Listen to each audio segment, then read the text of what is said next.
कृष्णाय वासुदेवाय हरये परमात्मने प्रणतः क्लेशनाशाय गोविन्दाय नमो नमः।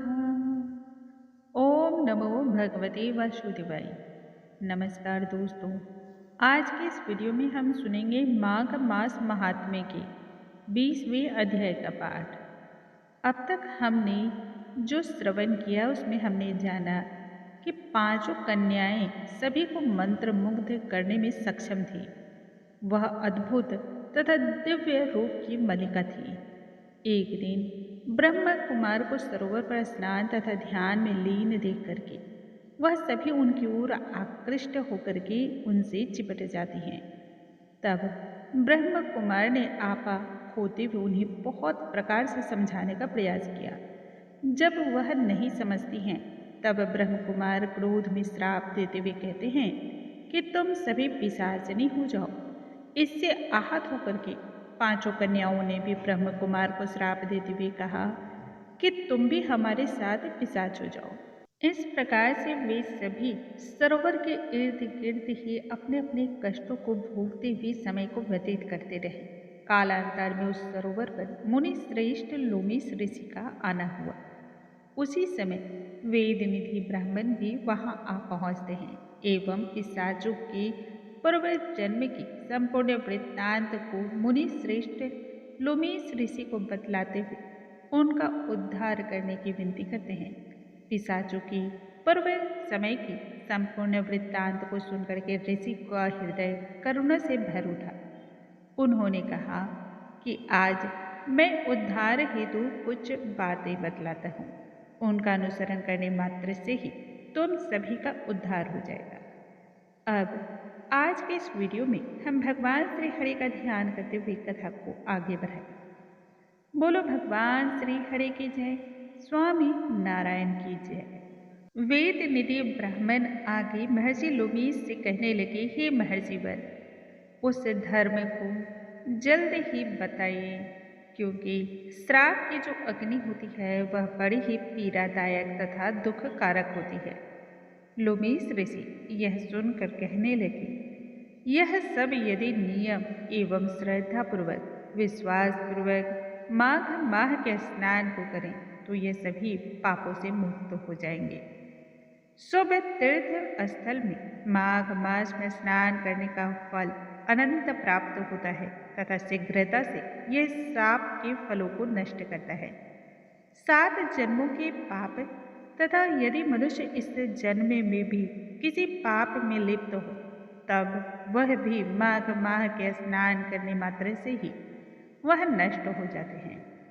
इस अच्छोद में स्नान करने से अवश्य ही सभी को मुक्ति की प्राप्ति होती है, मोक्ष की प्राप्ति हो जाती है। माघ माह में स्नान करने से मनुष्य को उतने अधिक फल की प्राप्ति होती है जितना तो राजसूय यज्ञ तथा अश्वमेघ यज्ञ करने से भी प्राप्त नहीं होता है। ये तो संपूर्ण पापों को सहज में ही नाश करने वाला यह माघ मास का स्नान अनंत पुण्यों को देने वाला होता है। इसी संदर्भ में लोमीस ऋषि पूर्व काल के विषय में बतलाते हुए कहते हैं, अवंती देश में वीरसेन नाम का एक राजा था।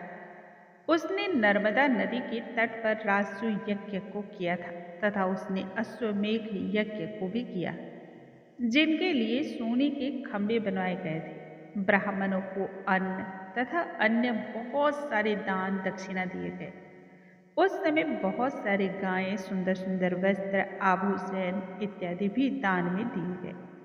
वह देवताओं का भक्त और दान करने वाला राजा था। भद्रक नाम का एक ब्राह्मण जो अत्यंत ही मूर्ख, कुलीन, कृषि कार्य करने वाला दुराचारी तथा अधर्मी था। भाई बंधुओं ने ही उसका त्याग कर दिया था।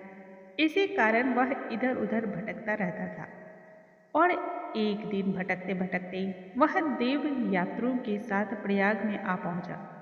माघ माह में उन सभी के साथ उसने 3 दिनों तक स्नान के नियम का पालन किया। वह 3 दिन में ही संपूर्ण पापों से मुक्त हो गया और अपने घर की ओर प्रस्थान कर गया। वह ब्राह्मण तथा राजा दोनों को एक ही दिन मृत्यु की प्राप्ति हुई। मैंने इन दोनों को एक ही समान इंद्रलोक में सभी सुखों को भोगते देखा। तेज, रूप, बल, स्त्री, वस्त्र और आभूषण, इन सभी में दोनों को समानता प्राप्त थी। ऐसा देख करके माघ मास के महात्म्य के विषय में और क्या कहा जाए। राजसूय यज्ञ करने वाला स्वर्ग का सुख भोग कर पुनः जन्म को लेता है, परंतु माघ माह में संगम में स्नान करने वाला व्यक्ति जन्म मरण के इस चक्रव्यूह से ही मुक्त हो जाता है। गंगा तथा यमुना के संगम की हवा के स्पर्श मात्र से ही मनुष्य के बहुत सारे दुख और कष्ट यूं ही समाप्त हो जाते हैं। फिर किसी भी तीर्थ में किए गए पाप माघ मास में प्रयाग में स्नान करने से ही समाप्त हो जाते हैं। मैं पिशाच मोचन नाम का इसी संदर्भ में एक पौराणिक इतिहास बतलाता हूँ। इस इतिहास को यह 5 कन्याएं और तुम्हारा पुत्र अवश्य ही श्रवण करें। इसके श्रवण से ही इन्हें स्मृति की प्राप्ति होगी। पूर्व काल की बात है, देवधूति नाम का एक बड़ा ही गंभीर तथा वेद विद्याओं में पारंगत एक वैष्णव ब्राह्मण था। उसने पिशाच को निर्मुक्त किया था। वेद निधि इस पर तब कहने लगा, हे ऋषिवर, वह कहाँ का रहने वाला था, किसका पुत्र था, किस पिशाच को उसने निर्मुक्त किया था, वह सभी आपके मुख से सुनना चाहता हूँ।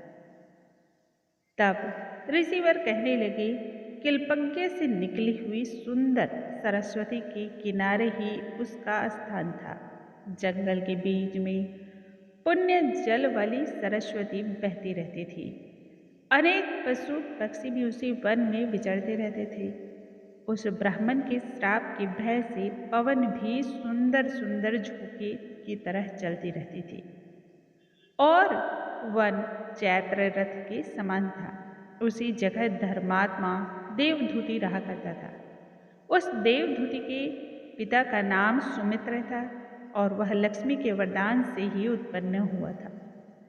सदैव भी आत्मा को स्थिर रखने वाला तथा गर्मी में अपने नेत्र सूर्य की तरफ रखने वाला, वर्षा में खुली जगह पर तपस्या में लीन रहता, हेम ऋतु में शाश्वत सरोवर में बैठता और त्रिकाल संध्या की पूजा आराधना करता, जितेंद्रिय तथा सत्यवादी भी था।